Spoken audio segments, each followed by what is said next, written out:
Good work, Chris. The Big Play Reflog Show is brought to you by ShackNews.com. Shack News is the place to be for all your gaming needs with the latest news, guides, walkthroughs, and previews, like their featured article previewing the upcoming reboot of Saints Row, which hits stores next month. And be sure to check out this week's Shack Chat, where the Shack News staff discusses the Nintendo franchises they most want to see turned into movies or TV shows. And remember, you can always join in on the conversation by using the Shack News Cortex. So if you're a gamer, Shack News is the site for you. Check them out on Twitter, Facebook, YouTube, and Twitch at the handle @ShackNews and at ShackNews.com. It's time! Streaming live from Cleveland, Ohio. Presenting the undefeated, undisputed heavyweight podcast of the world, the Big Play Reflog Show. Okay, do you need medical attention? Yeah. What is wrong? I don't know. I know damn now. Attack by Chuck to the 10. He's still running to the 5. He dips out to the 50. Touchdown. Reggie Jackson away back to goal.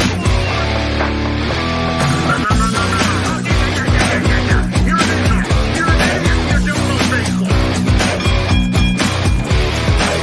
It's time! The Big Play Reflog Show. Welcome to the Big Play Reflog Show.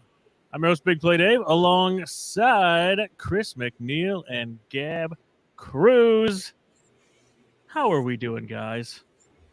Good. Doing great. Excellent. If you had to pick a video game, Chris, to turn into a movie or TV show, what would you go with? Well, since it's on the mind. Tecmo Bowl. How about that? Can you Follow imagine? a team through the NFL season with the ups and downs, Dave, and all the drama therein.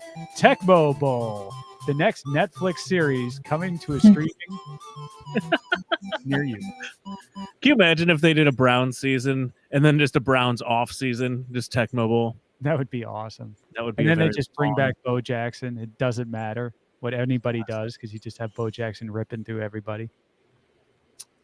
Gab, did you play video games growing up at all? So we didn't have any, but I played some with neighborhood friends and whatnot. You know which one I really liked? And this was even old school at the time that we played it. Like we got it at the record exchange in Lakewood. Tekken. I don't know if anyone is familiar. Yeah. Oh yeah. So like the fight, and I don't know, it was captivating. Like we figured out hidden moves to do and stuff, and like it was addicting. I don't know, trying to get to the different levels and beat the different styles of players. And then we made like fake names for people who looked like other people. Like I remember one guy, we named him Billy Idol because he looked like, I don't know. Anyway, good times. It was very addicting. Those 7th grade nights, we'd stay up and just like play Tekken all night. Yes. I remember my dad bought us Mortal Kombat when we were little, and my mom didn't know about it, and we would go upstairs and hide and play it. And then she found us one time. We got in big trouble. I think my dad got in more trouble, though. Yeah. Yeah. Crash Bandicoot, that was another big one. Another fun one you could stay up all night playing. There's a lot of them. There is a Mhm. lot of them. All right, we should probably start the show. Tonight on the show, we'll kick it off with Cleveland headlines brought to you by TSE Cleveland. Then on to our featured interview, filmmaker Randy Wilkins, director of The Captain, Derek Jeter. I can't believe we're talking Yankees on this show. Brought to you by Labatt. And after that, we will finish up with a round of football cards, not baseball cards. We're switching to football cards. And then, Gab, I think we're going to have a special guest towards the end as well. Is that correct? Yes, real quick, we got to get the winner of the women's Guardian Mile that happened over this past weekend in downtown Cleveland. Awesome. Fantastic. All right, let's kick it off with some Cleveland headlines.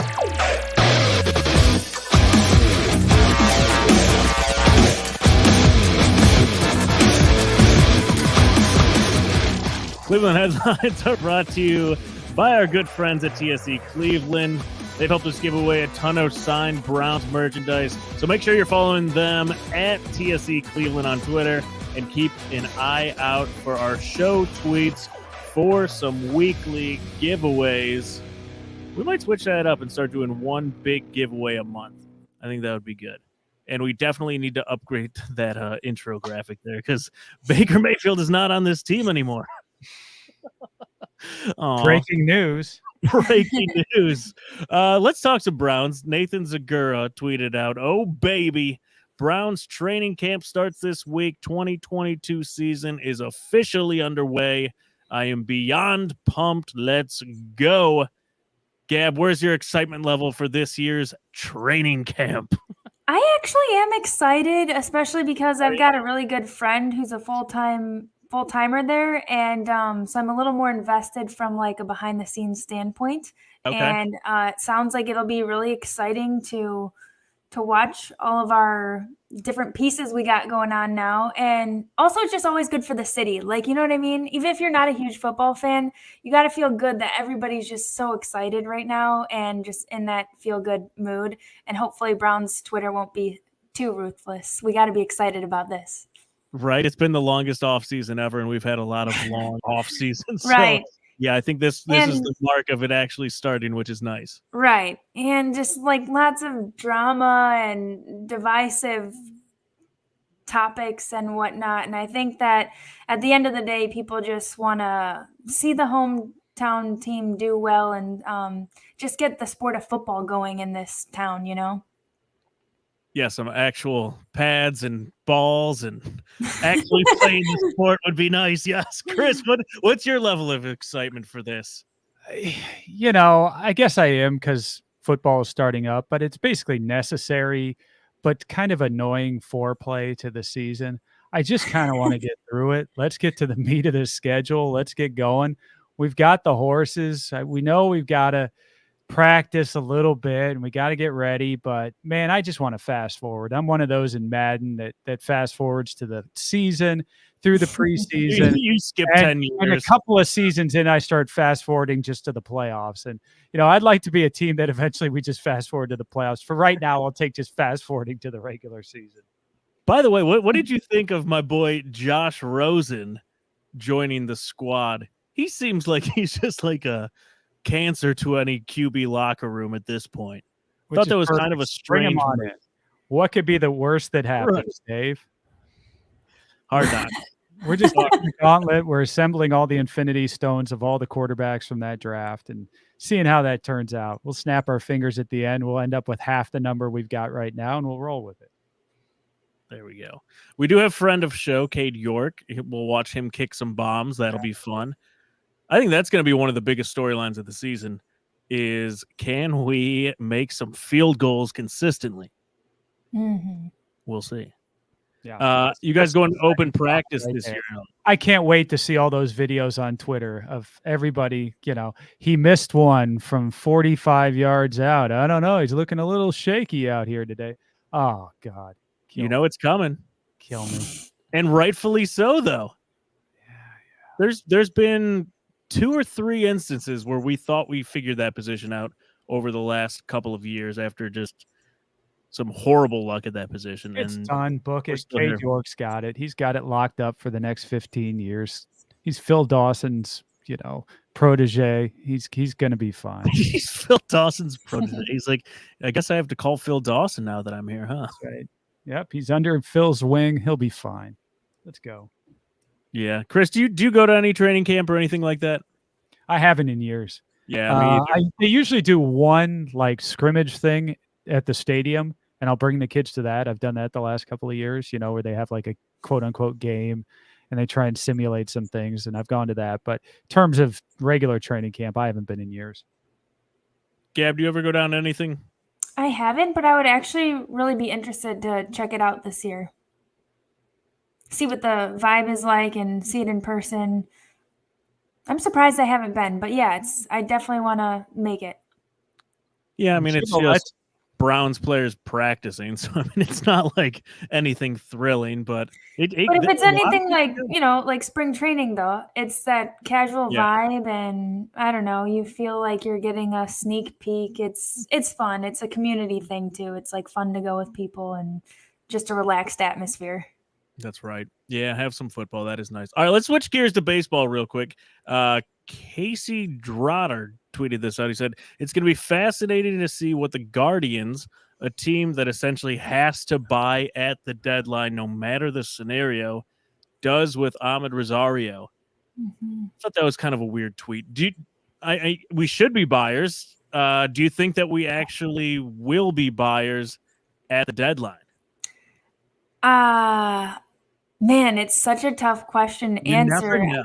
You just never know. I get what he's saying about the Ahmed Rosario thing, though, just because, I mean, I don't know that he's our shortstop of the future, but he's been really good, so he's worth, Franmil, by contrast, is when he's his normal slugging self and not striking out as much, he's much more valuable than he is currently, but Ahmed is been pretty consistent. He's one of our more dependable hitters, and so I get why he put him in the tweet, I guess, because he is kind of like a character that's in the mix. But like we were talking about, Dave, a lot of some things floating around on Twitter, and you never know, but like maybe it's dealing Plesac or Bieber or something like that. You never know what the Guardians are going to do at the deadline.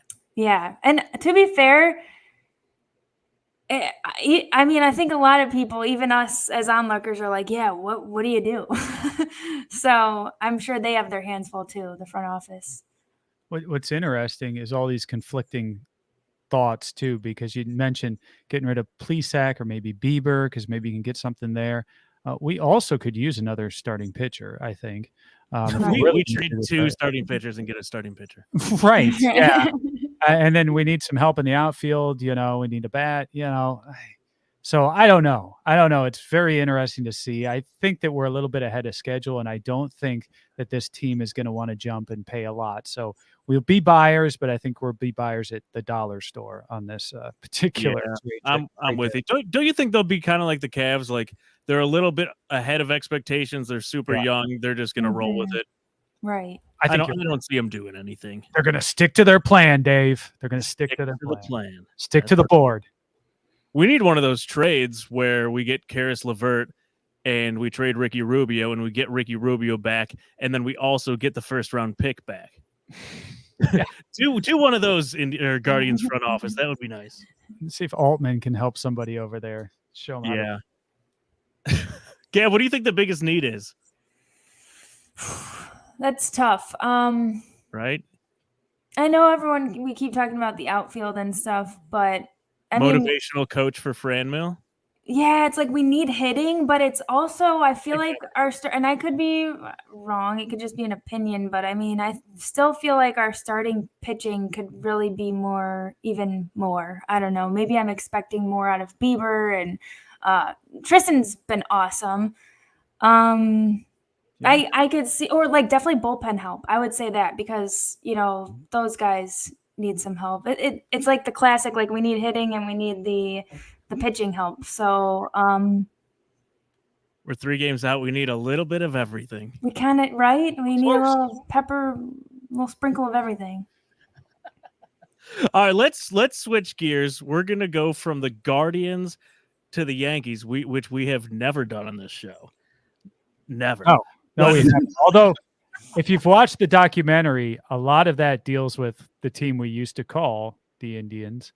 Oh, yeah. Because of the fights between the Yankees and the Indians back when Mr. Derek Jeter was young. Heck yeah. Yeah, I am pumped for this interview. We are bringing on Randy Wilkins, ESPN documentary of the captain. We'll be right back.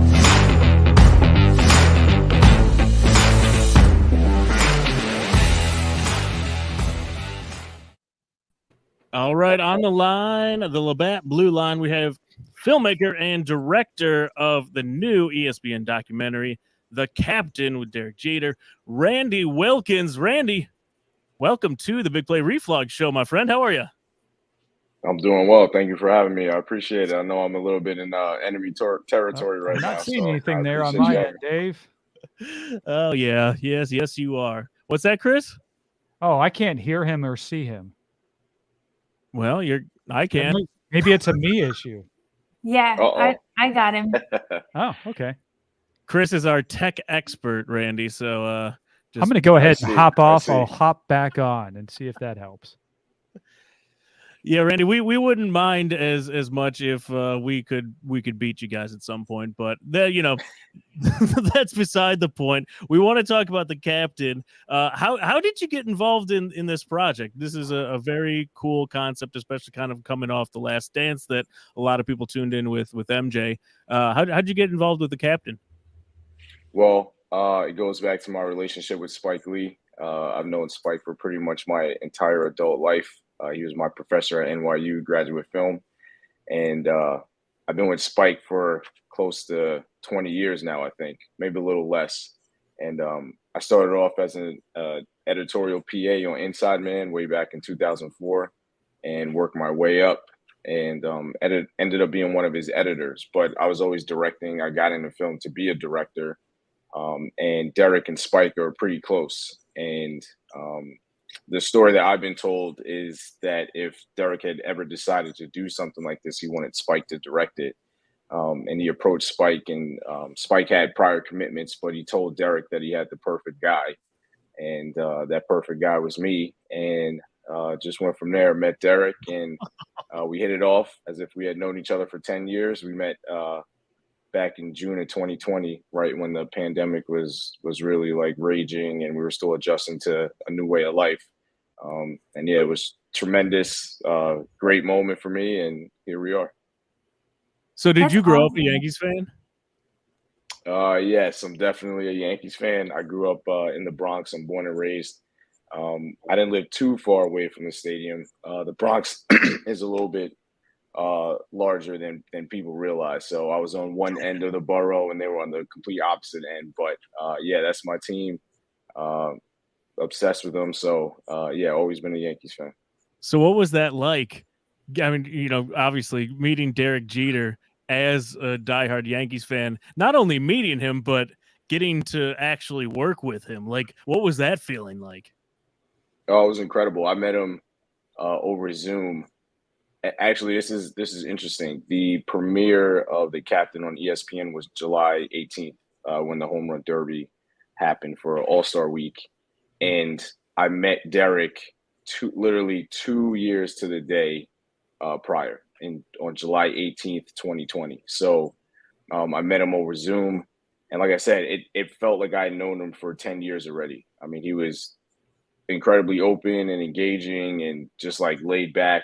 And I think it helped that we were on Zoom and we didn't meet in person. I think it would have been a little bit more difficult for me to get over like the shock of talking to Derek Jeter if it was in person. But yeah, being on a computer, like looking at a camera was a little bit easier to get over that. But yeah, it really felt like we had known each other for a long time, right from the first moment that we met each other.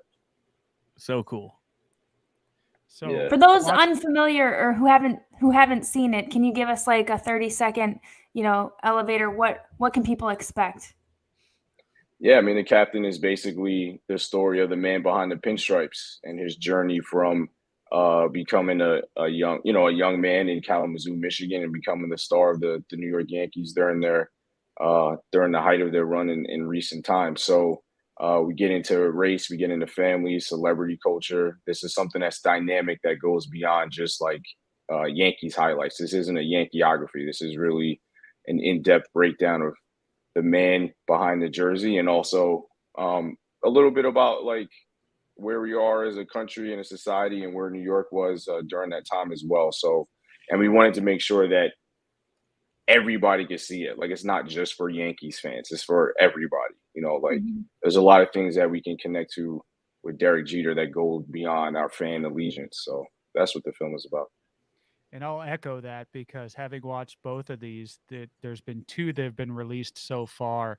And, I obviously hate the Yankees, being a Cleveland fan and what the Yankees have stood for so many years, but I've thoroughly enjoyed your work here in this documentary. I think the high point for me was when the Indians beat the Yankees back in '95, but then probably the low point was the one in the last episode where the Indians lost. So, but in between, there's some fantastic quotes. I put out there the one from Scott Rabb about Derek Jeter and how he did not like Derek Jeter. And I think he represents the thoughts of a lot of Clevelanders. Were there some particular quotes that you got during the course of this series that really struck you, or what were your favorite quotes that you got out of either Derek or anybody else who was involved in this project? There are a couple that I don't really want to give away because they're in latter episodes. Oh, come on. Feel free to do that. No one's listening. Scott Robb is actually great. We wanted to make sure that he got his line in so people from Cleveland, could feel that, and really the rest of the country could feel it, because I'm sure he isn't the only person that feels that way about Derek when he played. One line that really stood out to me is Derek saying, "Loyalty one way is stupidity," and I think that kind of captures a lot of how Derek views the world and what's important to him. Trust and loyalty are like really important values for him, and that's kind of like the line where, if you cross that, there's no return. And as we move on with the series, we'll see how that plays out in multiple ways. But immediately, loyalty one way is stupidity stands out right away. Yeah, I just got through that in the second episode, and really that leaves with a nice cliffhanger of him versus the front office, and I'm anxious to see what the next one's going to hold.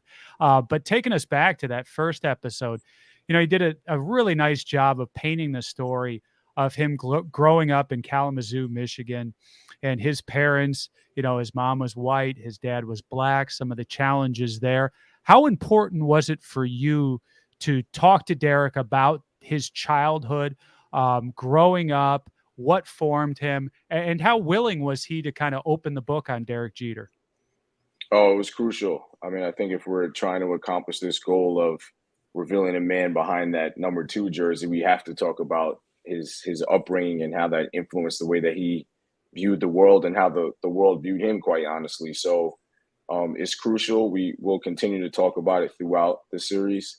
And he was very open about it. I mean, it's part of his identity. It's part of who he is. And interestingly, I think while we were going through this process, he learned or kind of discovered how much his upbringing impacted the way that he played baseball and how he viewed playing Major League Baseball as a Broadway stage. And he has this aversion to people staring at him because there's a negative emotion attached to it because of his experience. He doesn't look like his parents, and people are defining him in ways that he doesn't view himself. But then when he got to the baseball field, he wanted everyone to look at him. It was showtime for him. So it was like this interesting relationship between how he was viewed on the field and how he was viewed off the field, and how that influenced the way that he went about his business while he was playing with the Yankees.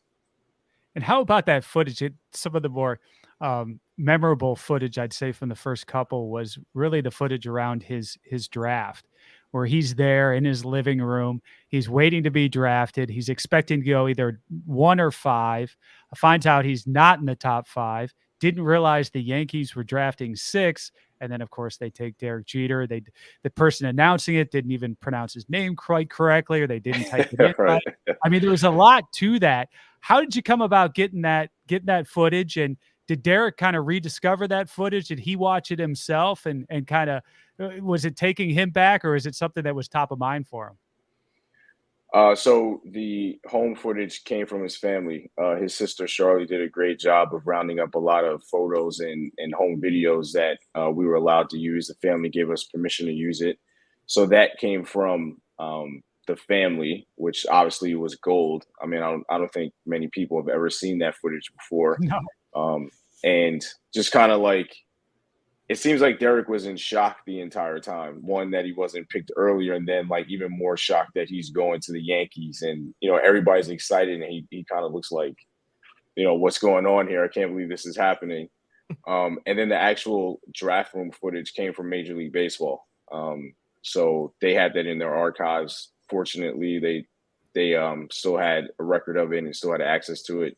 The MLB archives are really vast, but I think when you go 20, 30, 40 plus years outside of like the real famous footage that we see of like older time players, like the archives can be hit or miss. So thankfully they still have this draft room footage. It's incredible. And we were able to obviously to put those two together. So we were on both sides of the process to arrive at Derek joining the Yankees. So real fortunate that things worked out that way.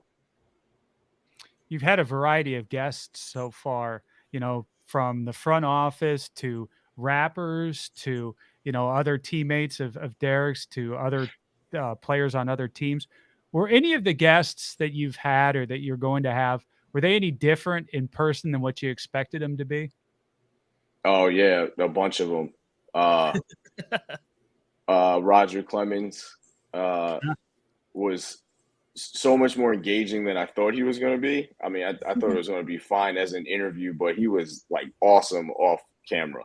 I mean, he was amazing. He was like, oh, I'll be in that guy over there if you need it. And, you know, so he had baseballs around and, you know, he was great.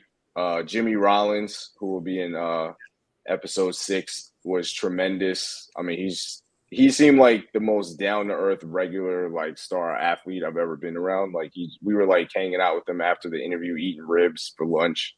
He was just, like, hanging out with us like nothing. Reggie Jackson was incredible. Reggie Jackson felt like my elder, just, like, teaching me life lessons. Darryl Strawberry was tremendous. Actually, speaking of Scott Robb, the day that we interviewed Scott Robb was also the day that we interviewed Reggie Jackson. So they met in the green room, and Scott Robb introduced himself to Reggie Jackson, and he said that he was a guy that wrote the Esquire article about Derek and Alex, or about Alex that ended up including Derek.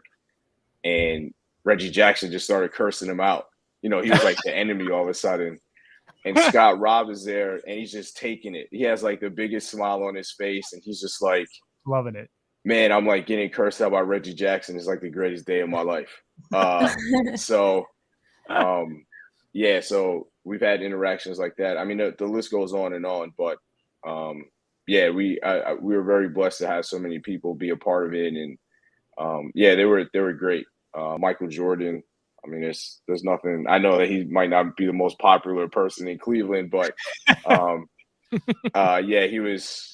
he was also amazing, and just like his presence, you're just like, oh my gosh, this is Michael Jordan. You know, you just like have a different feeling when he was around. So yeah, a lot of great people that we were able to come across. One of the other people who seems very down to earth in this entire thing is Jeter himself. The way he talks to the camera, you know, you could tell he's got that confidence. He's got a little bit of cockiness, but really seems like a guy who's in touch with who he is. And did you find that to be true throughout this process? Oh, he's very sure and aware of who he is. And I think, you know, when this was announced, predictably, everybody was like, why is Derek Jeter getting 6 episodes? Why are they doing a film on him? He's boring. He's this, he's vanilla. Like, what are we going to get out of it? Like, he's a Yankee, blah, blah, blah. But I knew just from that first meeting back in 2020 that he was way more than what people saw. And, you know, that public persona he had when he played was by design. You know, he was intentionally vanilla. He intentionally steered away from stuff because he wanted to win championships. Like, Derek is very, very focused on his goals, and his ultimate goal, as cliche as it sounds, is and was to win, regardless of what it is. It could be anything. It could be like who has the best quote on this show. He's trying to win. So I knew when I spoke to him that this was going to be dynamic and he was going to reveal a lot, because you could just tell when you speak to him like off the cuff and when he's comfortable. So I think the biggest thing was earning his trust and making him comfortable enough to show that side of him. And a lot of that came with just talking and being myself and, just connecting with him. So by the time that we sat down to do these interviews, he was ready to reveal himself. And I think he was ready to do that anyway, but you have to have a relationship with the person who's telling your story. And we really did that. So there's a lot to him. He's a very interesting, dynamic guy, extremely intelligent, very aware. And I think he's way more dynamic than people thought because of the way that he handled himself with the media for 20 years. But that's not who he really is. Without revealing too much, and I understand where you're at, 2 episodes have been released. Is there something in these next few episodes that you're particularly interested in the country seeing and what the reaction is? Oh, well, yeah, of course. I mean, Alex Rodriguez and his relationship with A-Rod. I mean, that's what we get into next. So, and it's kind of started. You've primed the pump a little bit on that stuff in episode 2 and did a nice job with that, may I add, of just kind of, okay, these guys kind of, developing what their backstory is, how they've met, and you see that progression right now. So it'll be interesting to see what happens. Yeah, I mean, a lot of it's just going to be about Alex and his relationship with Derek, but also like revealing more about how Derek feels about trust and loyalty. And that is not just his relationship with Alex, but it's how he interacts with everyone and how that kind of just like influences his relationship. So it doesn't just focus on Alex. It's setting the groundwork for things that happen throughout the rest of Derek's career and what he had to go through. In episode 4, we deal with his first World Series defeat in Arizona and how that impacts him and how it like really bothers him, and he goes into detail about the impact that it had on him and going through that experience for the first time, losing a World Series, especially with 9/11 and the added responsibility of trying to be a distraction for New York City at the time. So, the next 2 episodes like really exciting. I think it gets into a lot of things that people were hoping we would get into. I know people weren't totally sure if the film was ever going to go there, but it does. So I think that people will have a lot of exciting stuff to look forward to. I mean, just a giant scope of this project in 2 years. Randy, what was your favorite part about putting this entire thing together? Wow, I think it's like discovering the story that you feel confident people will connect to emotionally. So you have this idea, you have this story structure, you have this kind of skeleton of what you would like the story to be. But like when you actually hear the people speaking and like their emotional beats that are starting to arise, and there's information that's revealing itself that people don't know about, or Derek is revealing certain things about his personality, or people like telling stories where it reveals more about him. That's when you get really excited, because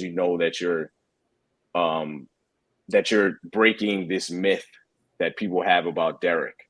So I think just finding those moments where people are learning about him, they learn new information maybe about the Yankees or the organization, whatever, and that you have something that people are going to like kind of sink their teeth into, you get excited. So I think mining those emotional beats and arriving at moments where, again, universally people can get into it and they understand it. Like it's not some Yankee gatekeeper thing where, it's just for Yankees fans, where,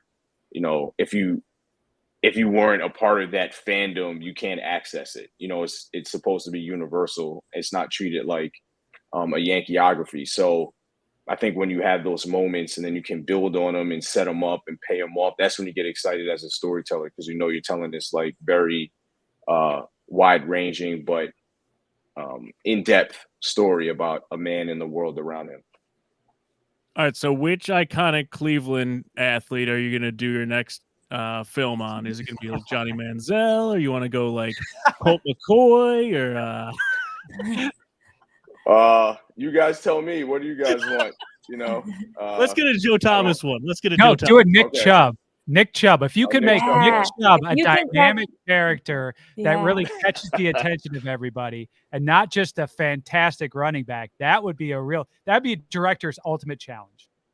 Yeah, that one might be hard. Nick Chubb might be hard. We can show the squat video a couple times of him just like squatting 1,000,000 pounds. But yeah, no, I don't know. Whatever you guys want, I'll come up with it. I don't know if people want to see a Johnny Manziel film though. I don't know how that might land in Cleveland. I might be unpopular at that point. But yeah. I love it. All right, so for those who haven't been watching, by the way, I love that it comes out once a week and I can't binge it and stay up till 3 a.m. I like the anticipation of the weekly episode. If people haven't gotten on board, where can they view it? How can they view it? So right now, it's available on ESPN Plus. If people have ESPN Plus, they can always access it there. And I think the other way really is just your cable on demand. It'll be available, I think, through September. So if you want to play catch up, you can subscribe to ESPN Plus if you don't have it. If you do have it, it's readily available, and then should be available on demand across the country. Super cool. Well, episode 1 and 2 were phenomenal. Excellent work. Thank you. We're definitely looking forward to the rest of it. And then we'll let you know on that Cleveland player when that comes due. Yeah, let me know. I appreciate it. Thanks for having me, and thanks for watching, and thanks for supporting the film. Yeah, thanks for coming on and Thanks, keep Randy. up the great work. Thank you. Thanks for having me. All right, Randy Wilkins. Very That was cool. awesome. That is just such a gigantic project to put together. And it's done phenomenally well. So, Chris, I know you're loving it. I am. Yeah, he's done a fantastic job with it. And if, diehard Cleveland Indians / Guardians fan like me can enjoy something that's centered around Derek Jeter, the captain of the New York Yankees during the 90s and up until a few years ago, then I think anybody can enjoy it. Heck yeah. Hey, let's do back-to-back interviews. What do you say?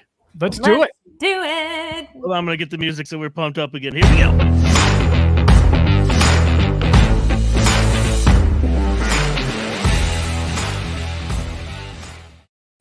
Take it away, Gab. All right. So we have our next interview. This is the winner on the women's side of the elite race of the Guardian Mile, the 4th annual Guardian Mile that just took place on Saturday, Josette Norris. So thanks for coming on, sister. Such last minute notice. Yeah, thanks for having me. I saw it in my messages and I was like, yep, I'm hopping on. So I'm here, and that was really cool to just even hear a little bit about Derek Jeter, because I grew up in Tenafly, New Jersey, like 15 minutes from the city, and I had a poster of Derek like literally above my bed. So I was happy to hear a little bit about Derek Jeter. Right How there. cool. What a perfect lineup then in terms of interviews. So obviously you didn't pursue baseball then, but you you got pretty good Had at some stolen running. bases, I think, along the way. Yeah. So for those who don't know, and also, how do you pronounce your first name? Is it Josette? Yeah, Josette. Mm-hmm. Josette. Okay, very cool. So for those who are tuning in, who aren't as familiar with the running world, we're trying to get some love for the sport on this level, because we do get, quite a bit of people who like to tune in and listen to Chris and Dave, mostly. But I had to sneak... Gab, and you. I had to sneak in a runner because, first of all, it's relevant.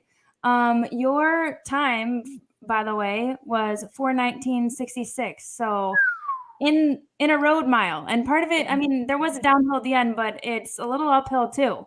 How did you feel? 4:19. That's insane.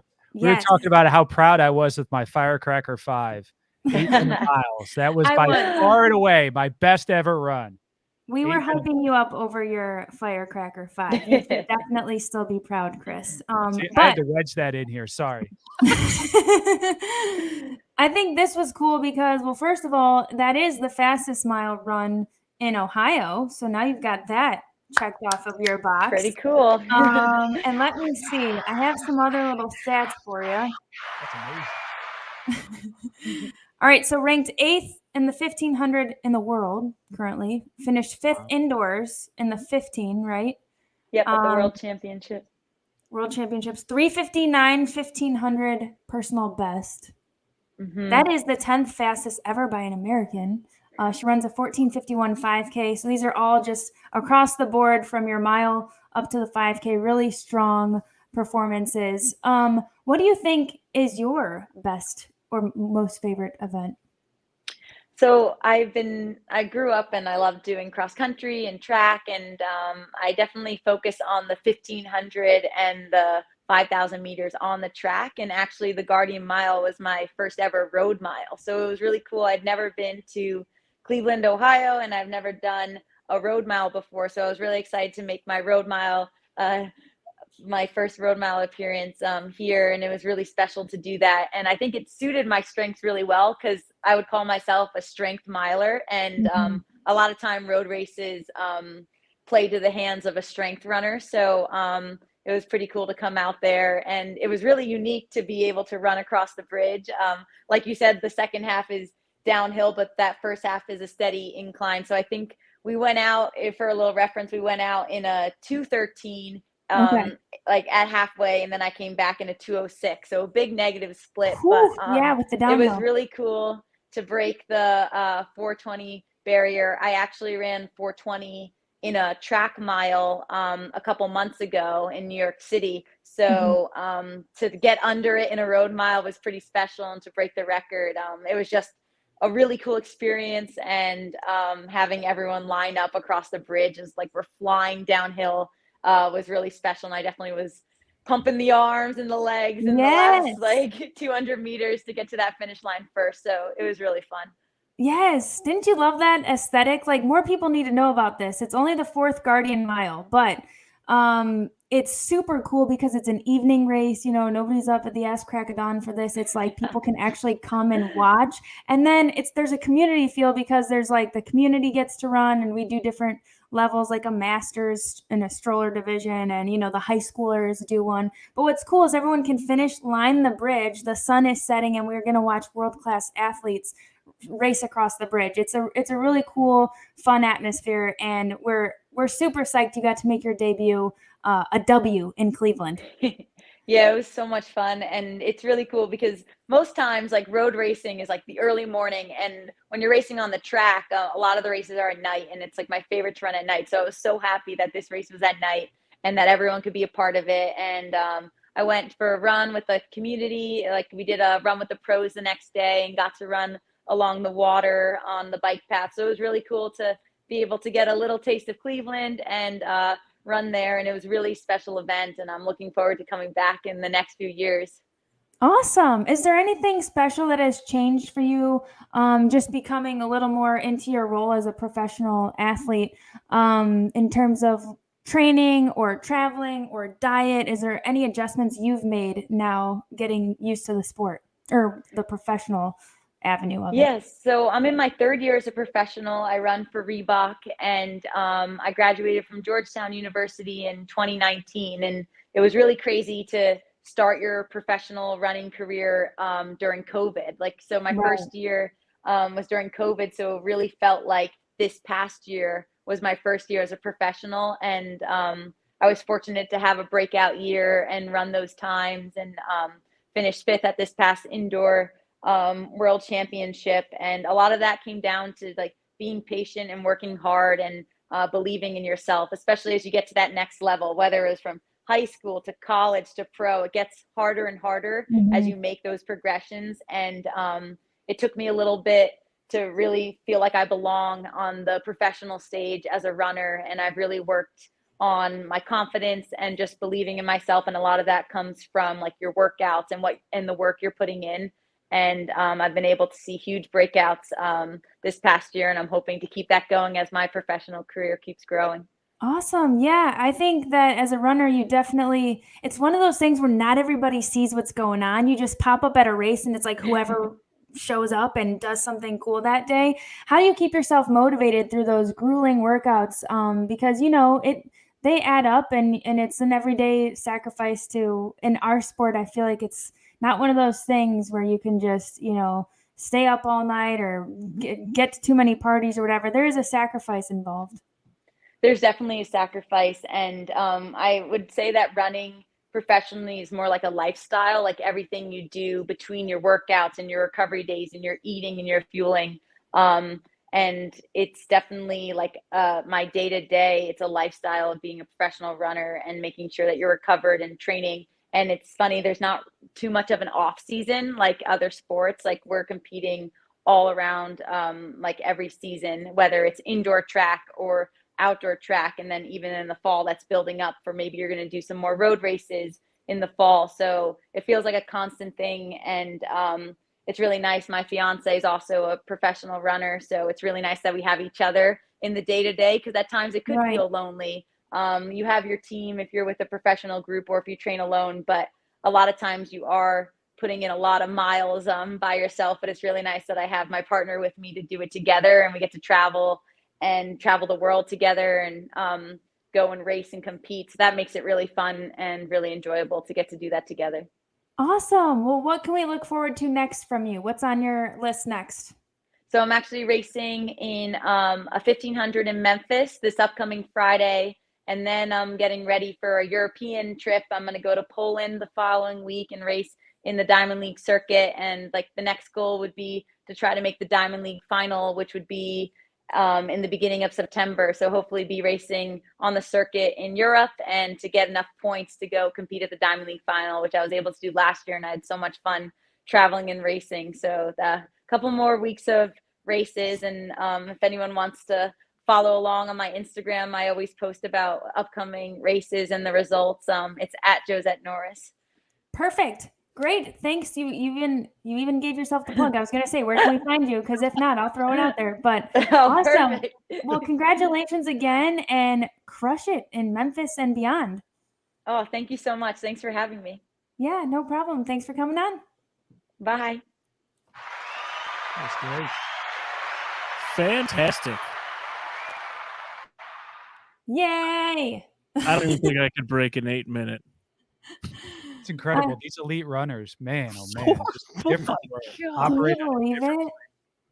It was just so cool to watch on Saturday. But I know I'm a runner geek, but like even for the community, I feel like people would be surprised what a fun vibe it was. Well, I saw your Instagram videos just over the bridge, and it looked awesome. There was a ton of people. Yeah. I feel like there's not like a whole lot of marketing that you see out on the internet for it. So this is the 4th year. Yeah. What was the vibe like down there? Like was there a lot of people? It seemed like it. Yeah, like we try, my friend Kenny, who helps put this on, they try to get to like some of the news networks and whatnot. I mean, it's going to take them some time to marinate, but it's really unique because we really do have some really great athletes like Clayton Murphy. He's from, he ran at Akron. He won gold in the 800 in 2016 at the Olympics. He also, he did well at this past Olympics too, I believe. But how are they recruiting like runners like Josette to come to Cleveland? Like, are they like, hey, would you like to run across a bridge? Like there will be people here. So what's funny about the He's going to Europe. I know. What's funny about the running world is it's a small world. So like, yeah, you're so close to knowing so many because it's just such a small, close-knit community. And I think that's the beauty of it though too, is like they feel a little bit more accessible. Like somebody always knows somebody personally and be like, hey, would you be interested in this race? Because, they've worked to get prize money and things, make it legitimate, have an actual purse involved, and get the community to become more aware of the sport, I guess. And it just works out. I mean, for people who don't know, it's like, dang, you're missing something really cool. I feel like people tend to only care about running or track and field when the Olympics come around, and it does captivate a lot of people. But what's cool is it's like we're building something really unique and special right here in Cleveland, and Everybody was at Market Garden Brewing after. It was like a great drinks going around, community aspect thing. So That's awesome. All right, I'm going next year. I'll bring a cooler of Labatt. you should enter the Just sit on stroller the race. The You stroller race. Dude, you might come in like 6th. Do you have to have a baby to do that? So there were 6 people. These kids were like, oh, it was so funny watching the dads like race down the hill. But yeah, these kids were having the time of their lives in the stroller division. Oh, that's awesome. If I'm gonna have a baby at that time, I'm gonna have to get busy. To be able to qualify. Yeah. You really have to go all in for this one. You get a lighter stroller. Oh, Hey Dave, man. you know what it's time for, I think. What is that? Some football cards. Let's We do play it. baseball cards. Football season is right around the corner. I saw Ken Yes, it Carmen is. tweeted out that he heard the high school marching band starting to play, so we know that football is on its way. Alive and well. So let's play some football cards. All right, what are we doing? Gab versus me. Gab, you up for Oh this? man. Oh, here we go. Whoop. We're going 1990 score. Series 1 versus Series 2 here. Okay. 1990 football. Gab, how good are you at 1990 football? That's before my time. But let's do NFL it. Football. Do you want Series 1 or do you want Series 2? What does that even mean? I have no idea, Dave. Well, I It's assume Nate Series 1 first. came out before Series 2. You're last. So Excellent. series 1. Series 1. Here you go. 1990 Series 1. I think we have 16 cards in here. All right, I'm setting it over under. Gab, I think you will know less than 3.5. Three and a yeah. half. Oh, I'm I taking, would be shocked. All right, let's see. Let's go. I'm taking Come the on. under. Dwayne Bickett from the Colts. That's 0 for 1. Okay. Jim Jeffcoat of the Cowboys. 0 for 2. Jim Jeffco. Reggie Roby from the Dolphins. Uh-huh. That's a punter. Hassan Jones from the Vikings. Oh boy, this is a rough pack. It just got a little bit better. This man just starred in his own commercial not too long ago. Icky Woods from your Cincinnati Bengals. Oh. Icky Woods. Now that sounds familiar. Going to get some cold cuts. Jeff What Langford commercial was that? Was What? that an insurance commercial? What was that, Chris? That was Progressive, I think, wasn't it? Yeah, I think so. Or was it like a Geico? Maybe it was a Geico. It was one of those. Yeah, one of the insurance. Mark Kelso from the Bills. Remember Mark Kelso, free safety? I remember him. Nope. Steve Walsh. Steve Walsh, this time of the Cowboys. I think Steve Walsh would eventually end up with the Niners. Hmm. He's a quarterback for your Dallas Cowboys. Vince Newsom from the Rams. Dalton Hilliard from the Saints. Mark Spindler. He's a rookie. I don't even know what team he's for. Mark Spindler. Pittsburgh, huh? Ronaldo Turnbull. Reggie Rembert. This is not getting any better for you. Luis Oliver. Trace Armstrong of the Bears. He was pretty darn good. He was also a Super Bowl champion. And Audrey Bruce. Woo! That's a rough All right, so I think I knew 2 of those, maybe Well, you knew 3. Icky Woods. So if I was the under, Gab, I think you might be the under as well. Yeah. I think we got to go Icky Woods and Yes. I don't know, Steve Walsh, Mark Kelso, Trace Armstrong. The last guy, Trace. Trace maybe. Armstrong from your Chicago Bears. Vicky and Trace. There we Trace go. Armstrong was pretty darn good. Okay, I'm going to open up my pack. Hopefully it's significantly better than yours. Let's see. Gab's pack was a little rough. Icky Woods is a good card, though. That's a solid pull out of the 90s there. That's solid. I got Jarvis Williams from the Dolphins, Lewis Tillman from the Giants, Steve Berline. Wow, Steve Berline of the Raiders. He may still be in the league somewhere. Remember, he went to Carolina, I think, just like our boy Baker. Oh. Jay Schrader from the Raiders. We got back-to-back quarterbacks from your Raiders. Bruce Armstrong from the Patriots. Hardy Nickerson from the Steelers. He was pretty good. Oh, an all-pro. Ronnie Lott. That's pretty That's good. a good card. Back-to-back with Barry Sanders. I think this one's over. Good folks. night. Oh. This one's over. Harris Barton, okay. Mark Bortz, Tony Casillas. Jeff George. How about that? A Jeff George rookie card. Remember Look at- Jeff George? Oh, yeah. Looks like he's playing for the Browns there, but nope, he played for Illinois. Then he went to the Colts and did nothing. Jesse Anderson, Ernie Jones, Tony Eason. There's another solid one. Came out the same year as Bernie Kosar, I believe. Ed Reynolds. I'm going to go with Barry Sanders and Ronnie Lott against your Ickey Woods and Trace Armstrong. How many years? Two Hall of Famers versus two guys who are not in the Hall of Fame. I think I win this round. Rats. That's an easy one. That first pack was brutal.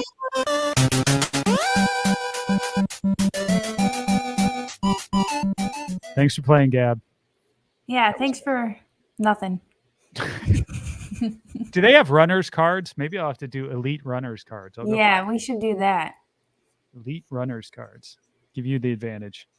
We've had some bad baseball packs, but I think that football pack was probably the worst we've ever pulled. That was Ickey a real Woods. mismatch there. Ickey Woods is good, but yeah. Ickey Woods is good, but that was by far that it was like Ickey Woods and then the field in that pack. It's rough. Chris, how many years was Barry Sanders in the league on that card that you had there? Let's see. What does it say here? Barry Sanders. He was We a had his rookie. stats on the back. He was a rookie in '89. And what did I say? Was it 91?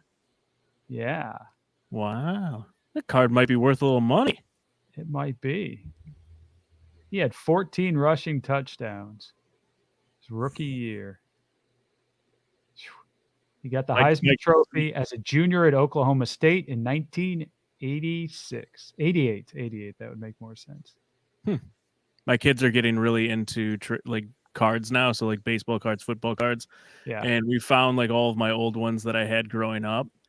And we found one that was like worth $3, $4. And then Chris, we found I had a binder of Marvel cards. Nice. And it was like it's like all these superhero cards. I was like, oh, those are worthless. We found one. It was like a Ghost Rider card, and it was worth like $300. Nice. Wow. Did you immediately take it to eBay? Of course. Yeah. Yes. This has a lot of value. I had no idea that Marvel cards would trump baseball and football cards. You were so lucky when they started coming out with the movies Yeah, that is very true. because the market just went straight up through the roof. Although, did you watch the latest one? I do need to talk about this. Thor, Love and Thunder. I have not seen it. I'm way behind. I think it was like a week or two ago. I just watched Doctor Strange. That was horrible. Yep. They're in a slump. Did this? Yeah, get them and out? I thought, well, ever since it's gone to Disney, it's really downhill. Disney can't do comedy. They try and make it kind of funny, and that's what this one was. No, Dave, it's Disney can't do comedy. not. Well, No, Chris, they owned Marvel though when Marvel was in their heyday, the last decade, right? yeah. I think I think the issue Right. is they're doing so much because they started the subscription service. They have to put out so much content, and they're doing these series, and they're spending less time on the movies, and it's all gone downhill. Yeah, I was not impressed. I was not impressed. No. The kiddo liked it. I took Grady, and he really liked it. There's loud music and kind of some lewd jokes Ow. that appeals to a young teenager. I heard it was more Thor Ragnarok than it was any of the other Thors, which is a good thing. Yeah, but even there, it's No. just no. It came off as kind of empty to me.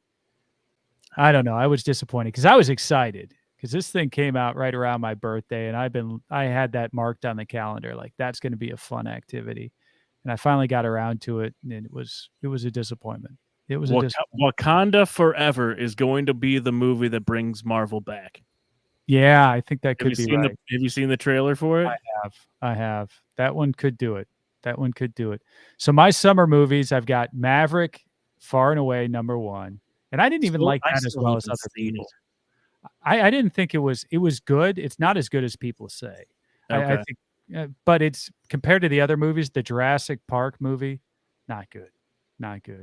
No. And I would put this above that, but not by much.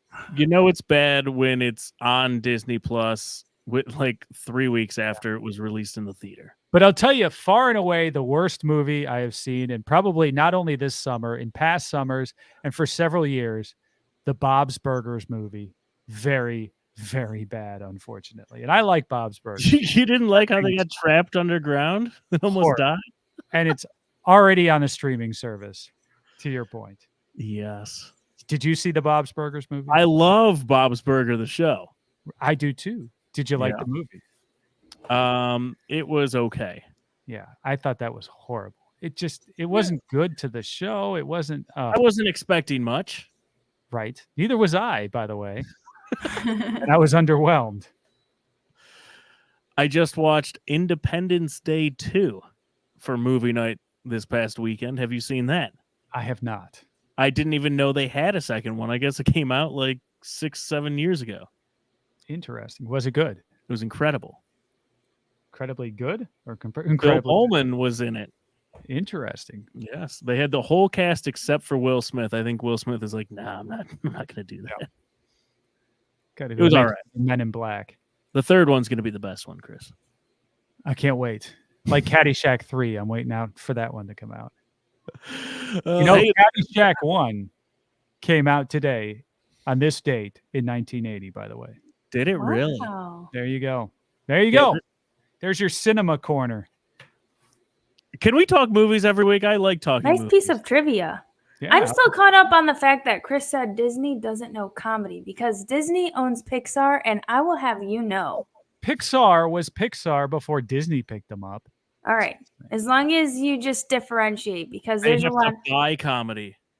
They buy Okay, it and fair. then they ruin it, generally. Because the writers, there are some. I just have. There are people I want to meet in person. Like whoever wrote Monsters University has to be my best friend. It's a My tight. kids If it was a love stand up, like it's such tight writing. It's freaking hilarious. I agree. I agree. It is. Inside got a Out, few very hits. good movie. There's so many. And Kanto I watched recently. That's pretty good. I thought the plot fell apart at the end, but very visual and great music. I could talk Pixar all day. I don't know. You guys probably I've don't know watched anything. Moana probably about 75 times. There you go. Moana's up there. That is a good one. Coco, another classic that I'm really loving these days. I can rewatch Pixar movies. This whole time, I'm trying to think of a Disney movie that's funny. See? Is The Emperor's New Groove Disney? That was funny. Hercules, that was funny. Kinda. Yeah, I liked Hercules. Emperor's New Groove. These are old. These are I like was going to say, these are really old. That was like Yeah. they Mickey changed Mouse. the graphics. I'm talking about like when McDonald's had the freebies during these movies, and I'm like, which ones were the good ones? Yeah, we're going to have to do our research on this. I will say this though. I had the epiphany recently, so like I just decided to watch 101 Dalmatians one night, like the old school one. Mhm. And I had the epiphany like, what a bizarre concept for someone to decide that, it'd be a really great kids movie about like stealing 100 puppies and a lady threatening to skin them to make a coat out of it. Right. Like, I don't know where growing up that didn't register for me, but my adult brain now was like, what in the world? Like, who pitched this idea and thought that that was like just, I think normal? back in the day, a lot of those writers were just on a lot of drugs Yeah.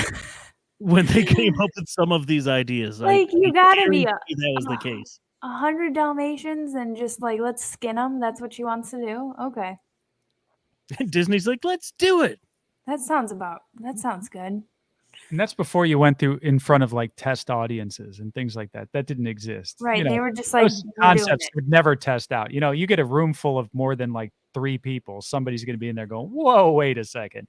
So it's just some dude who went out to the bar with another guy. They wrote that thing and then they just kind of rolled with it. There can't be that many people involved in that actual script coming together, right? Well, drugs definitely worked for them, though, to the same point, because Alice in Wonderland was a banger. You're right. That's what I'm That was a saying. book. Oh, okay. Yeah, but the way, okay. Was it And as it was crazy eventually, as the movie? in its best form, it was a Tom Petty video, I would say. Wow. R.I.P. Good reference. Tom Petty. All right.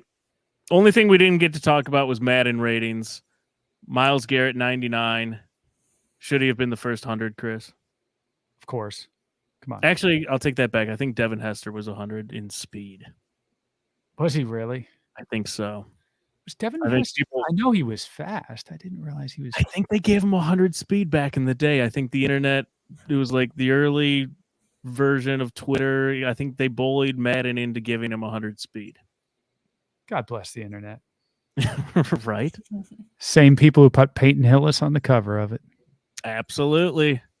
I might get Madden this year. I haven't gotten Madden in 3-4 years. I think it's time.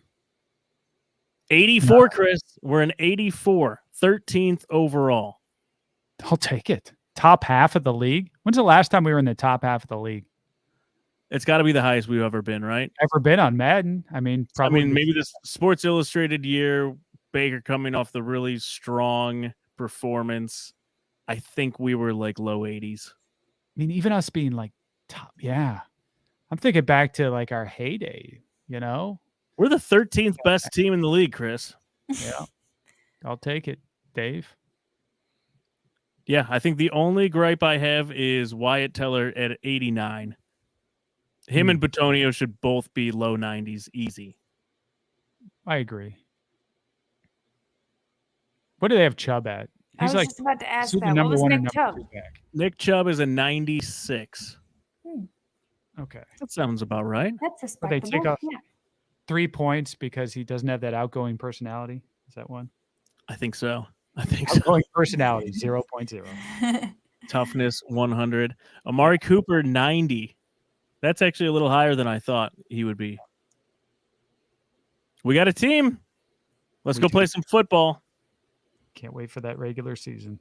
It is time. All right, I am spent. What do you guys say? All right. Let's wrap her up. Let's wrap it up. Thanks for tuning in to the Big Play Reflux Show. We will see you next Monday night, 9 p.m. Shout out to Labatt. Go get some seltzers. Go get some Labatt Blue Lights. Check out the Gab hat. TSC Cleveland, go get some Cleveland memorabilia signed. We're going to start doing a once-a-month giveaway for a big-ticket item there. GVR, go get some shirts. And Shaq News, go check them out. Go check out those debates on which video game should be shows and movies. Go check them out live on Twitch and subscribe. We will see you guys next Monday night and hopefully know who our quarterback is going to be week 1. See you then. It's time! Streaming live from Cleveland, Ohio!